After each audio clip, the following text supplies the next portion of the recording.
গ্যাসের অভাবে আমরা সার উৎপাদন করতে পারছি না।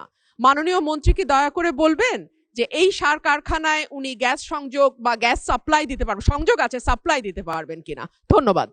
মাননীয় স্পিকার, মাননীয় মন্ত্রীর ভাষ্য অনুযায়ী আমাদের বাড়ি ঘরে এখন আর কোনো গ্যাসের সংযোগ দেওয়া হবে না, বা যেই সংযোগগুলো আছে সেখানেও কিন্তু মাননীয় মন্ত্রী গ্যাস পাওয়া যায় না।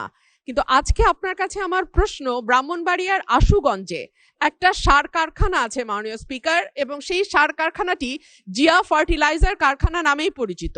সেখানে 200-র বেশি সার্ভিস ও ফিচারে লেনদেনের সব বিকাশ অ্যাপে সম্ভব।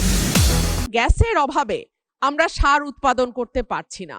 মাননীয় মন্ত্রী কি দয়া করে বলবেন যে এই সার কারখানায় উনি গ্যাস সংযোগ বা গ্যাস সাপ্লাই দিতে পারবেন, সংযোগ আছে সাপ্লাই দিতে পারবেন কিনা? ধন্যবাদ। মাননীয় মন্ত্রী। মাননীয় স্পিকার, মাননীয় সদস্য যে প্রশ্ন করেছেন তাকে জানানোর জন্য বলছি, আমরা অতি দ্রুত এই সার কারখানায় গ্যাস লাইন স্থাপন করার চেষ্টা করব। ধন্যবাদ মাননীয় স্পিকার।